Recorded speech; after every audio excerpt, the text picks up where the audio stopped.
Sounds good. Okay, I'm going through a few questions for specialist maths that are asked for me to do. From chapter 2C, we're working on polynomials. So we've got chapter question 3, and we've got question 6b and question 8. Let's give this a go. Question 3. Show that z to the power of 4 plus 64 can be factorized in two real quadratic factors. All right, and that one. So let's give it a try that. So this is the polynomial equality chapter. So we can apply what we've learned from polynomial equality. We should be able to demonstrate that this one will work and the other one will not. So the idea, if we equate that to the two quadratic factors as I mentioned, so z squared, plus az plus 8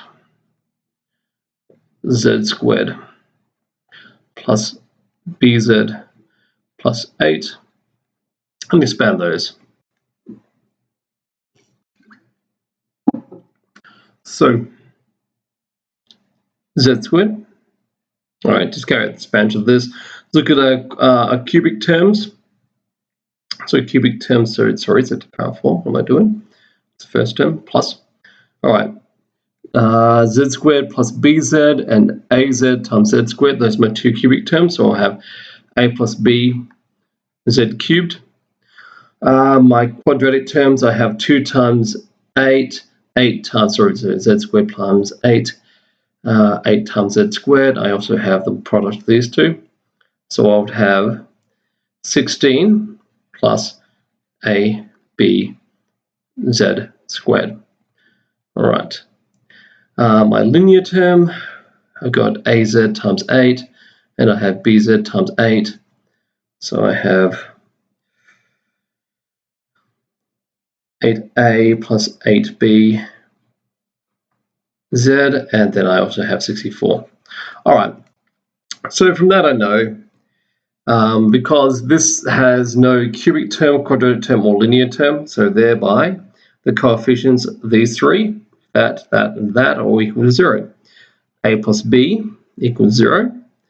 16 plus ab equals 0. And 8a plus 8b equals 0. Well, that really doesn't tell us much more than the first one did. So let's just take the first one and just isolate that. So a equals minus b. And then I could say something like 16, substitute into there. 16 minus b squared equals 0. B equals, plus or minus 4. And I think basically then if b equals plus or minus 4, then a equals minus or plus 4. But more to the point, we've proved it's possible. So we found real terms for a and b. I think that's all we have to do. Show that this can be factorized in two quadratic terms in the form of that, but it can't be factorized into two quadratic forms of the form of, okay. Okay, so we can't do it like that. So let's have a look what happens there. All right. Now, if I was to do the second variation, let's just expand that one. Az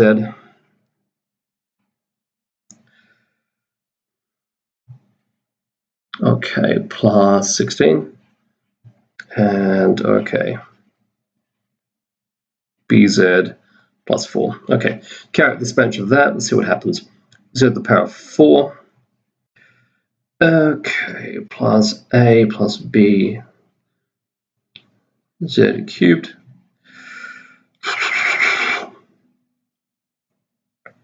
The quadratic term is, okay. We have z times that, so we end up with 20 plus ab. Okay, that's z squared. And we got all right, plus 4a plus 16b z plus 64. All right, now if I was to equate this to that, all right, so I'll say that equals az squared plus 64. What would that mean? Well, I've got the first equation still the same, it equals 0. The second equation is different.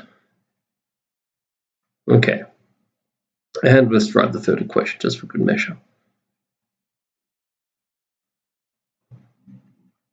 All right, so the first equation equals minus a, and I can put that into any of them, and say if I put into the third one. All right, then okay.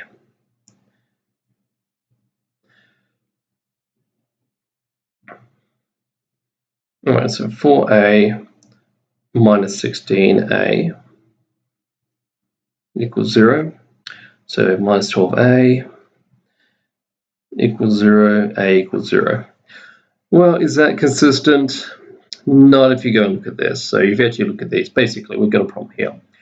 So 20, sorry. Okay. If we try to put that back in the second equation, so if a equals 0, and then that also implies that b equals 0. And then you have 20 plus 0 times 0 equals 0. That's absurd. It's thereby not possible to factorize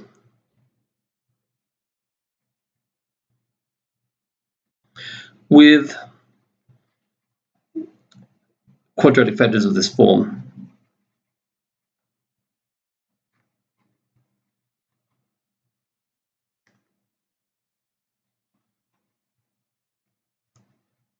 And that form being the one we just mentioned before. I'm not going to copy that out again. So it says square plus az plus 16, da da da da. All right. So that's how you go about doing question 3. We proved it for the first one. We've proved it's impossible for the second one. All right, so let's move on to the next question, which is 6b. I need a new piece of paper. Maybe I'll just flip this upside down.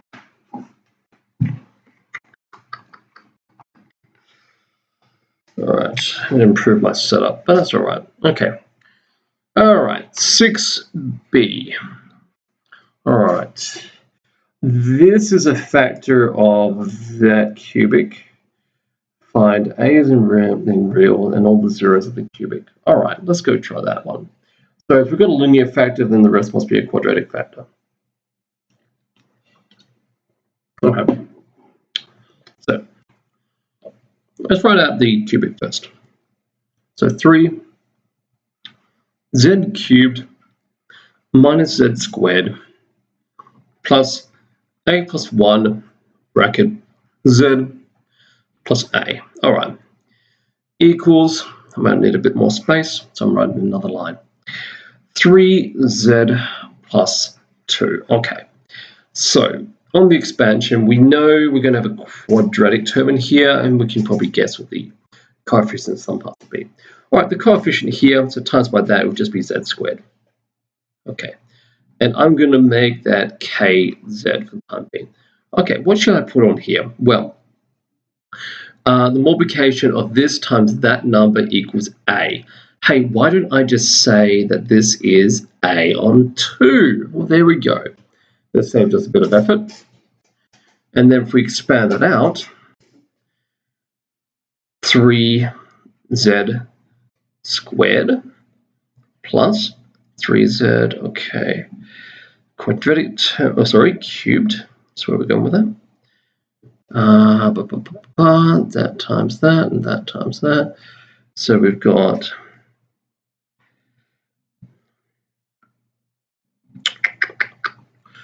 3 plus 2k z squared. All right, and the linear term, that times that, that times that. Okay, 3 times 3 on 2a plus 2k z, and the last term just ends up being a as expected. So Look at that one. We see these terms that matches that, and that matches that. All right. Well, if I take that one, I can isolate what k is, and I can use the first one. So let's look at z squared term. All right. Minus 1 equals 3 plus 2k. All right. So let's move that across, 2k equals 4, and k equals 2. Well, I can use that later on. Okay, the z term, the linear term rather. All right. So a plus 1, so this one's going to be a bit more tricky, equals, but not if we isolate and we've solved for k. Oopsies, that's over 2, and that's an a. 2 times 2, as we know that now. Let's have a look what happens. A plus 1 equals 3 on 2a plus 4. All right, so maybe double both sides just to get rid of the fractions. 2a plus 2 equals 3a plus 8. And bring that across. All right, minus 6 equals a. There we go. We've got a. And find all the zeros of the cubic. Well, if we know that, basically where you got the zeros, we already know that from the linear term. We've got z equals minus 2 on 3. Yep. And then let's have a look at the rest of this. And then the quadratic factor.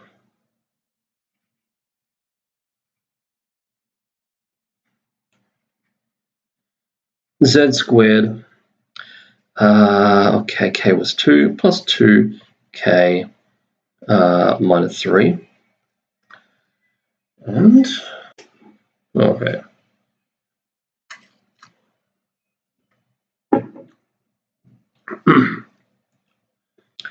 All right.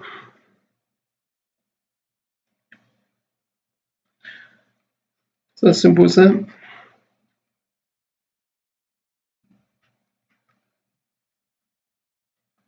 I think it is. I think that solves pretty nicely. Okay, so I just factorize that. Equals 0. And then the last remaining ones are z equals 1 and negative 3. There you go. That appears to be it. So that was 6b. All right, so last one on my list was question 8, the next page.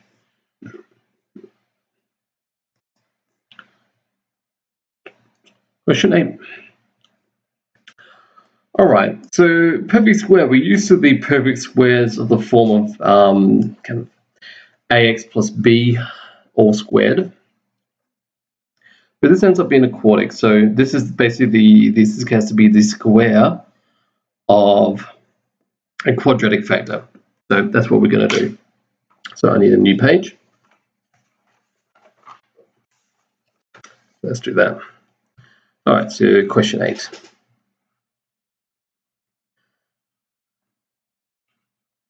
All right.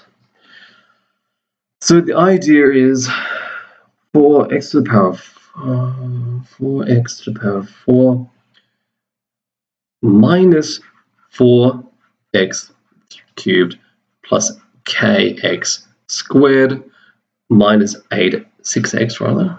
I'm reading the wrong one. Yes, I'm writing down the correct one. Is 9. Now that would be equal to, okay, so we need to have a quadratic factor.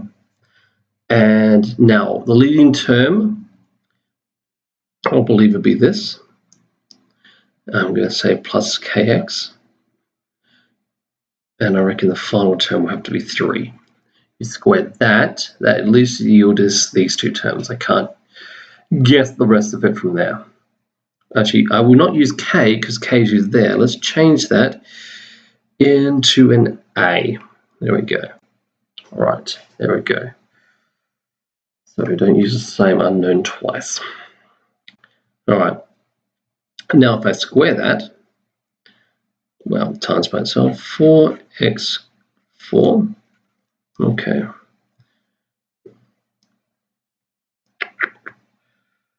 Oh boy. 3 terms. Let's write that out this way. 2x squared plus ax. So I'm usually taking shortcuts and stuff, but I'll make sure I get it right by doing it that way.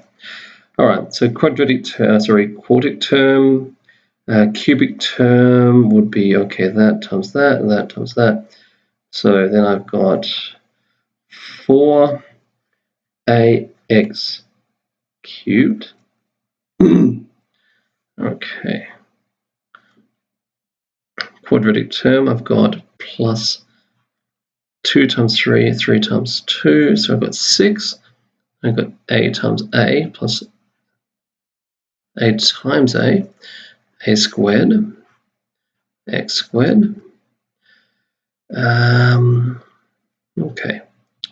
Linear term, so I have a times 3,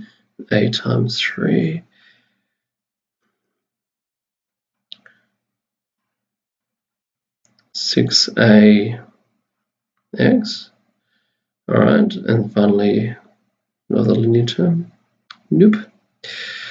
And then 3 times 3 is 9. All right. Now it's pretty straightforward to see some of these already. Okay, so 4a equals minus 4, a equals minus 1. That's also consistent in the linear term. So if a is minus 1, that's correct. And the rest of this is bound to fall into place. All right, so we've got 6 plus a squared equals k. So that's 6 plus 1 equals k, and the k equals 7. All right. Okay, and that's all we had to do. That's all we had to do was find k. So there you go. That's question 8 done. Let's check make sure I got that one right, because it's a bit of a different one. Nope, I got that wrong. What did I do wrong? No, looking at it wrong. No, that is the right question. Okay, what have I done wrong?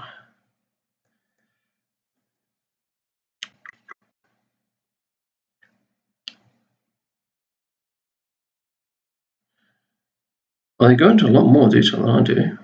I just guess these are like first and last terms.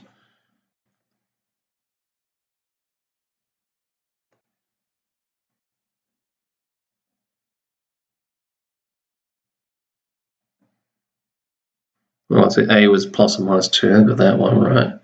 C was 3. I suppose it could be negative as well. And B was plus or minus 1. Then what did I do wrong? 2 times 2.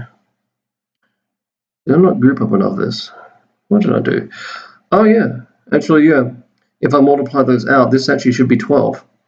There we go. There's a mistake. So, yeah, if I multiplied that 2x squared times 3, but then there's another one, 2x squared times 3. So there's 2 lots of 2x squared plus 3. So 2 lots of 6 makes 12. There we go. All right. Then if it's 12 plus 1, then that is indeed 13. There we go. Easy fix. So at least check it, make sure I got that one right. And I'm glad I did so. Okay, that's it for this video. I will catch you next time.